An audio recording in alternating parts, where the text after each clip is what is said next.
So I'm glad you could all make today's session. So as always, the intention is to offer you a short CPD session. And today we're focusing in on the topic of recognizing trauma in coaching. And we'll say a bit more about the intent in a short while. We're really pleased to introduce Monica. I'm sure a lot of people on the call looking at names will know Monica, one of our faculty members and supervisors on our program. Monica, anything you'd like to say to the group at the start of the session? No, just looking forward to interacting with you. And yeah, this is a topic I'm particularly passionate about. So looking forward to hearing questions coming in. Thanks, Monica. So maybe we'll just start there, just thinking about today's topic, you know, as coaches. I suppose a topic that may be coming more to our attention in view of the context that we've been in for the last few years. Not saying it hasn't always been there, but just interested to see what questions people are holding today about recognizing trauma in coaching. So as I say that, if there are questions that come to mind that you're really hoping that Monica and I are going to talk to, please feel free to add them to the chat panel, just so we get a sense of where the interest is in the group as well. So I'm just going to pause for a moment just to see what questions come through.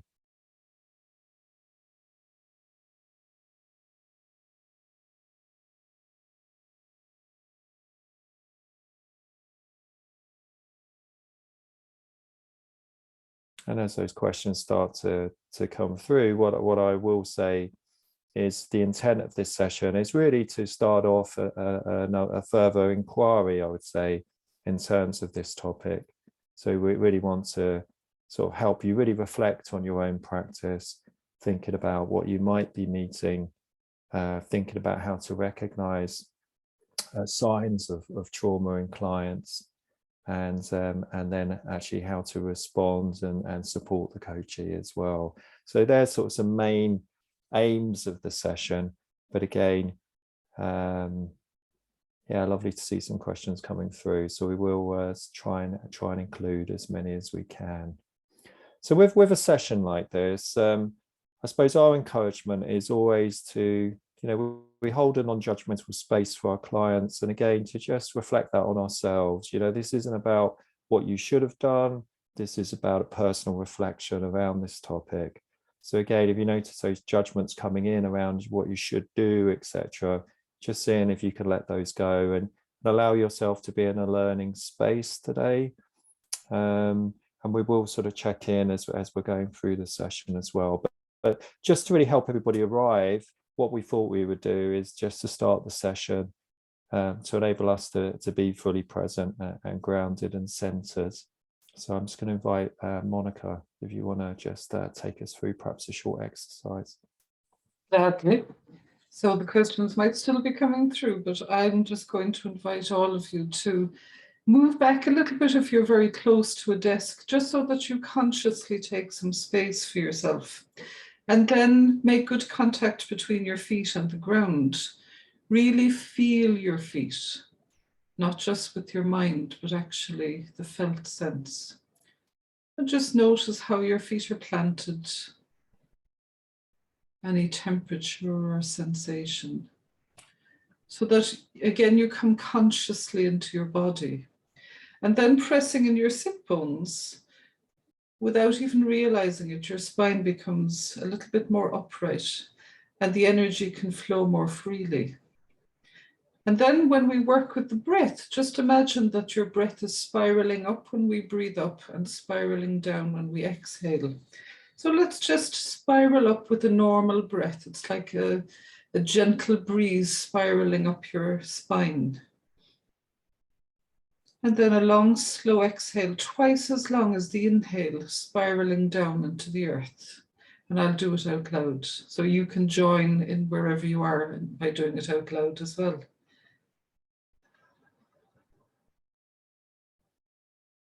And as we exhale, we're actually calming the system. We're bringing in the parasympathetic nervous system. So again, just inhale upwards with the spiral. And then a long, slow exhale down. And then become aware of the space that you occupy, because when we're stressed, space seems to close in. So see if you can get an expanded sense of the space around you, even if you're in a small room.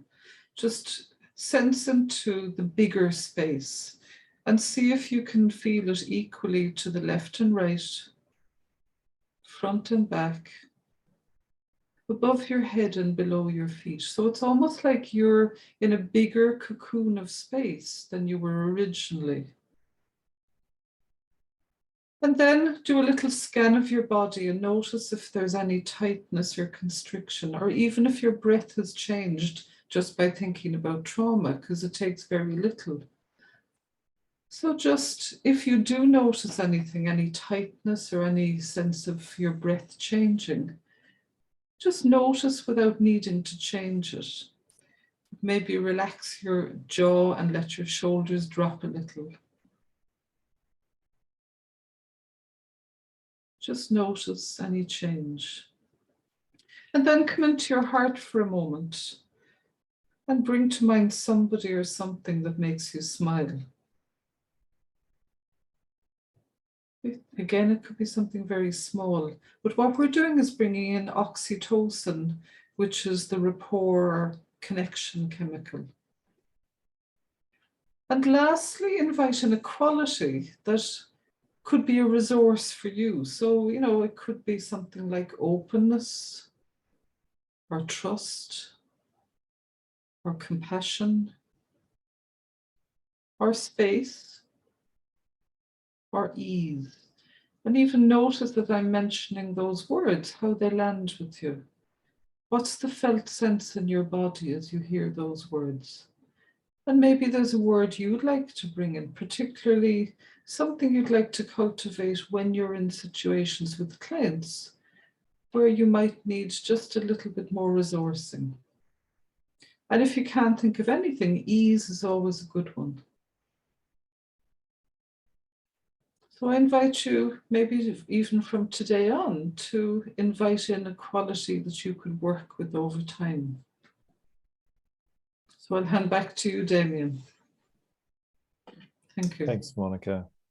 And it's that sort of sense of how often things can feel like they're contracting in these moments, for the client, for us, and actually, that exercise inviting us to hold that expanded space, from that more centered and grounded place, a more present place. Thank you.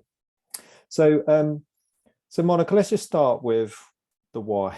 The why. I know this came from a request from one of the group that's actually on the call today, but why are we talking about recognizing trauma in coaching? Well, it's a good question. And in fact, I just remembered that I started delving into this a few years ago as many years ago when I was learning to be a supervisor. I realized there was a gap somewhere that I didn't have knowledge and experience. So I started doing a lot of learning for myself. But when you think about it, trauma has always been there. There have been many world wars, there have been many experiences over the generations, but particularly in the last few years, we seem to have had, a tsunami of one after the other, between the pandemic, the climate crisis, which has brought a lot of fear, the Me Too, all of the other, even the war in Ukraine is having a huge effect on not just the individuals involved in it, but even us watching it and feeling helpless and not knowing what to do. And I suppose, there's something about as coaches, when people come towards us, how do we hold the space and how do we hold the boundaries for good work in coaching as opposed to going off into something else? How do we stay present? So I think that's the why that I'm bringing, and maybe you have another addition to that, Damion. Well, I think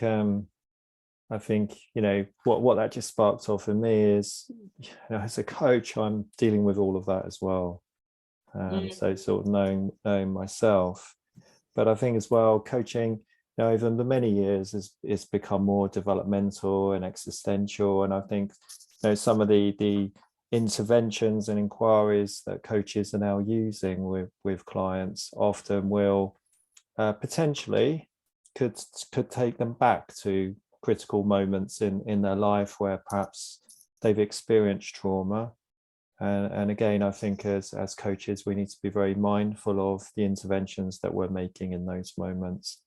I'm sure we'll get on and talk about that. For example, a biographical exercise where we're inviting the coachee to explore their life and their sense of identity in terms of who they are as a leader. Well, chances are there are going to be some difficult times that individual has faced, and actually that saying, be careful of what we unpack in case we can't hold it. So I think that's really where I'm coming from with this. Yeah, Penny has just asked, what definition of trauma would you use? I mean, there are many, and even preparing for this, I was looking up. For me, I something I wrote was it's an event, collective or individual, that represents quite often a life-threatening shock or injury to the system, and that can, for some people, they can recover and find a way to function, but sometimes the way that they function isn't, it's almost like a laminating over. And if there's another stress that comes in, it can then cause that to fall apart. And this is where it's re-triggered. So it's not the most perfect. I'm sure there are many better ones out there, but for me, that's the one that helps me. So should we just talk a little bit about how we might recognize it, Monica? And I think just to start us off, we're just going to share a framework that we've recently included in our coach training, actually. So for the people that are training with us, this is something that's in your resource guides. If you're on a course with us, for other people, you may have come across this model before. It's in a blog I wrote a few months ago on managing emotion. It references it as well. It's referred to as the window of tolerance, and it comes from the work of Daniel Siegel. So I just want to sort of explain this model and build it up slightly. So you can sort of see here this idea of a window of tolerance in the middle, where it's talking about integration, adaptive function, and harmony. And Dan Siegel, he sort of describes this as being our mental experiences and neural firing patterns for particular emotions, and or situations. So the situations that we find ourselves in appear to have a span of tolerance in which we can function optimally. And so it's this idea that when we're within that window, we're in that coherence, we're going to be doing well, we're going to be functioning well.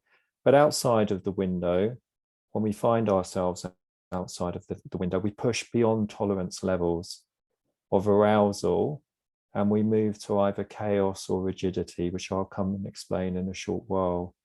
And then we lose our adaptive and harmonious functioning. And post-traumatic stress, we know, does push us outside this window. And the phrase that's often used here is, we have a pattern of dysregulated arousal. So that sense of, those real highs and troughs that we may be experiencing when we're in the fight or flight response, and the freeze response as well. So if we think about chaos for a moment, and again, I'm going to put some language around this. We're often talking about that sort of fight or flight response, that hyper arousal that sometimes we can face when we're experiencing traumatic stress, thinking about Monica's definition. So we think about, again, we often talk to the people training with us about the coachee's ability to regulate themselves if they're touching in on emotion. But when we think about that chaos, we could use another word like overwhelm, actually, that sort of sense of the overwhelm that somebody is experiencing in that chaos, that hyper arousal. And we could start to think, here are just some ideas of some of the experiences that we may be having. So some of the experiences that we may be noticing about the coachee.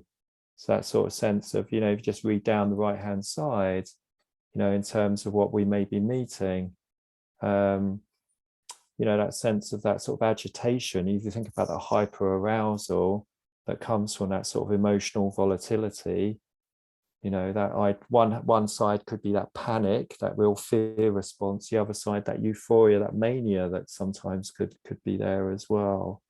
And the sort of impact that has, so the coachee may be, we may notice that sort of agitation in the seats. Often the executive function is going to be not at its best. So there are going to be sort of challenges with making decisions, actually planning, obviously even remembering, in terms of the impact of that hyperarousal. So just some things that potentially could be some signs that, remember that we're talking about the coachee's ability to regulate here. And if they're in this sort of traumatic stress response, what may be happening. So one way, when we come out our window, when we push beyond our levels of tolerance, we go into this chaos, this sense of overwhelm. But the other side is that sense of the freeze response, that rigidity, that sort of sense of what can happen when that sense of the coachee cutting off those emotions, that disassociation that can happen. So it's referred to as hyperarousal, where they go into that sort of freeze response. So again, we could experience here, and again, clues will be the coachee that is very disconnected from their emotions. The coaching training that we do, we work in a very embodied way. But again, if the coachee is very disconnected from that embodied sense, disconnected even from their thoughts, real sense could be a real sense of apathy, where everything feels meaningless. If we want to take that to quite an extreme side of that. But again, in the relationship with us, the coachee may be experience them as very withdrawn. So Monica, I'm just checking in as you're hearing me say this and you're seeing this on the screen. Just what would you like to offer as well? I suppose I'm thinking of people I've worked with over the last while, and things I've noticed, for example, in the area of fight or flight, is somebody who comes in, with a really agitated energy and who's judging others, and who seems to, it's almost like there's anger wanting to burst out. And they can't seem to settle themselves. They try to make an objective, and then they've moved on to it already, something else in the middle of the session. So it's like they're, that jumping around. And on the other side, it's like somebody who is very much in a victim energy, who kind of seems to be blaming others, who, it's I'm thinking of TA, and it's like the I'm not okay, you're not okay kind of energy. There's a kind of it's almost like you could be sucked into a helplessness around it, or you feel your energy being sucked as coach. It's like you come out and, oh. So there's something about minding, or having a practice ourselves. So that's probably what we'll move on to next. What can we do, or what's our response? There are just some situations that I've experienced with different people. And I suppose I would say that I'm noticing myself having more conversations than in the past around, inviting people to be aware of their needs, and that coaching might not be what's needed for them. So, and in supervision, I'm noticing that coming more often into the conversations than previously.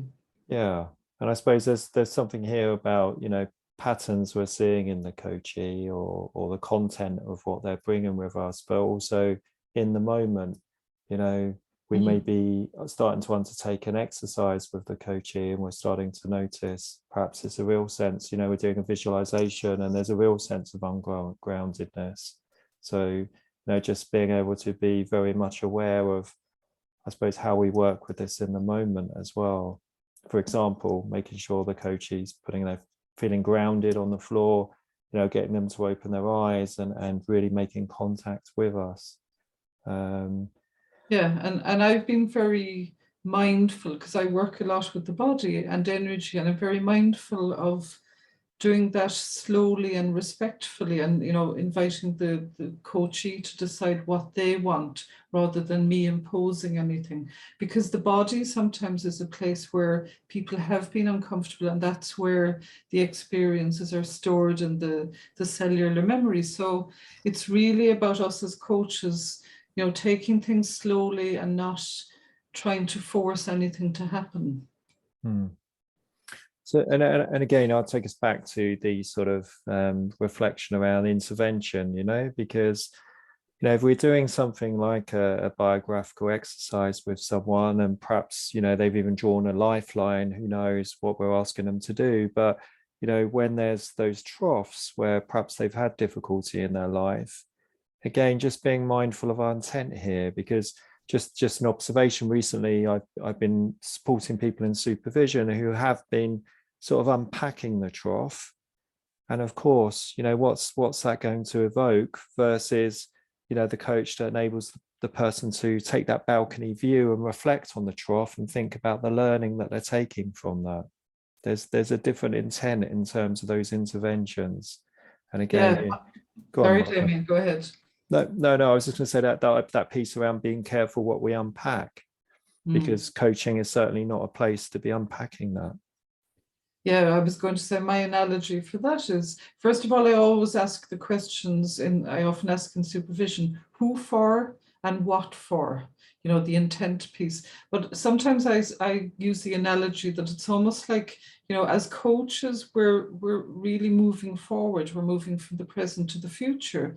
And, if you could imagine that the past and whatever is in that trough is behind a big garden wall, instead of climbing over the wall and getting into the mud and really delving into it and possibly getting stuck, we could invite ourselves and the client to just look over a cursory look and say, okay, so, what did you gain from that? What were the resources? Who are you now as a result of that? Which is more going into the strength side and helping them to develop resources, rather than unpacking something that really, no matter how many times you unpack it, it may not clear itself. So time is against us as always. We've got about 6 minutes. There's so much to do. Yeah. So let's just say a bit more about how we may work with this if we meet this in coaching, Monica. The most important thing I would say is to be present, to somehow stay present with yourself first and with the client, because if they go into this place of hyper or hypoarousal, they're not connected to themselves. They lose presence and they've gone into some version of fight, flight, or freeze. So the more we have a regular practice before we even sit down with somebody, our body has already learned to calm itself. And when we calm ourselves, then that helps to co-regulate the client, which is really important, because when they're co-regulated, they can return to thinking and planning and deciding. And it's important that we don't become afraid and lose presence with them, so that if we can come back into presence, then we can have a conversation from an adult to adult place. And, if you think about the ICF description of the client as whole and resourceful, I think we have to trust the client that even if, they're avoiding maybe thinking about therapy, at some level people know what they need. And so if we can hold a really compassionate and non-judgmental space, they will sense that and they will come to it themselves. I've seen this happen often. And sometimes it's just a matter of offering them what we're seeing and inviting them to think about what would serve them better, because they see they're not making progress in coaching. At some level they know it, and we're letting them know we trust their own knowing. So that's where I would come from. Damion, feel free to add anything from your own experience. Well, I think, as we know, the key thing here is about the holding relationship that's present in these moments. So like you're saying, holding it from a place of compassion, and really seeing the coachee, if they're sharing something about something that's happened or they're being triggered by something. But But then I do think, again, of course, we're bearing in mind a potential risk and what's the risk here. But for me, there's a place then around how we contain it, you Yes. know. So with good intent, coaches often get called into, or pulled into, I should say, you know, that sense of wanting to be in service. And yet we need to realize that this, again, is not the structure to support somebody to work through this. So how do we contain this in a way that the other person feels held and supported and can access the support that they need, you know? So I think that sort of containment is really important, especially if they're, you know, if they're in that place of chaos and there's, you know, a lot of emotion flowing through at that point. And being clear about what our role is as coaches and not trying to step into something else that actually we're not qualified for. But also maybe checking with the client, you know, if something has come up in a session, what do they need in order to leave safely? What, you know, can we check in with them afterwards, and if there's something they need to do for themselves, so that we make sure that they go off in a safe way and that there's some sort of follow-up. Yeah, and I think, you know, again, the contracting we do at the start of the relationship, you know, around things like, so what do we agree will happen if emotion is involved, you know, emerging in the coaching? How do you want me to respond? I mean, in those moments, if someone's traumatized, obviously we're going to need to step in with more authority, I would say, because, you know, they need to leave the coaching in an adult ego state as well. They need to be in a safe space. So again, I'm wondering what you need. So, you know, we can close this conversation down in a way that you feel okay, you know. And I know Maria has brought in a comment there around it might feel like it's controlling. My sense is that containing isn't that we're kind of shutting it off, but we're creating a safety through our capacity to recognize that, you know, this is not the time or the place, and that actually something else is needed. But to do that in a very gentle and compassionate, in a way that the person is choosing it for themselves rather than us saying, no, sorry, I can't work with this. It's much more compassionate and respectful of their own knowledge of themselves. Yeah, because I mean, there's different working with someone who's able to regulate that emotional response and sitting with them and being present and inviting them to take some breaths with it, etc. Well, things we will do, but there's a different energy that we're talking about here as well. And I would say supervision is very important. I remember when I was a young green coach, one of my first clients, I had that experience of somebody who was very, very emotional. And I had the support of my supervisor. And with the support, I was able to be present with this person and to support them to find exactly the kind of support they needed. I was the bridge. I didn't let them go and abandon them, but I held the boundary of what I was able to do. And they found exactly what they needed and flourished afterwards. So it feels really important to ensure that, you know, we are holding that safe container. So I'm sure this is a conversation that we can continue, Monica, on another session, but just then in terms of just closing reflections just before we start to close the session down. I suppose that phrase, do no harm, sounds really important. And there's something around the stance that we're holding that, you know, at the end of the day, we are all one. And there's something around recognizing that, also recognizing our own capacity, you know, to check in on ourselves with our own supervisor around how fit for purpose we are. Because if we're triggered by something that comes up with the client, maybe we need to have some support for ourselves. That's not just coaching or supervision, but maybe we need to look at something from our own past. So, you know, to be a good safe pair of hands, I think. Yeah, and you know, with that, you know, maybe, you know, having support of a therapist that can support us through some of what we're touching into as well, you know. So I'm hoping there's some reflections here that you can take away in terms of your practice. As I said, this will probably lead into another conversation around this topic because there's so much we can cover here. just as a way of sort of pulling things to a close, I just want to remind you we've got another webinar happening next week with Karen Prentice, who's a colleague of ours, on creative writing. So it's going to be at 2 o'clock on Monday the 4th. So I hope you can join that one. And just to remind you that on the 30th of June, we've got our annual gathering. I think we're about halfway through in terms of the tickets at the moment. So we've got about 50% left. So there are still some spaces if people are interested in some CPD as well as a networking event. So that's online and that's happening on the 30th of June. Details are on our website. So thanks for joining the session. I hope it started some more reflections for you on this topic. And I hope you can join us on the session next week as well with Karen. So go well in the meantime, everybody. Thank you. You're well. Take care.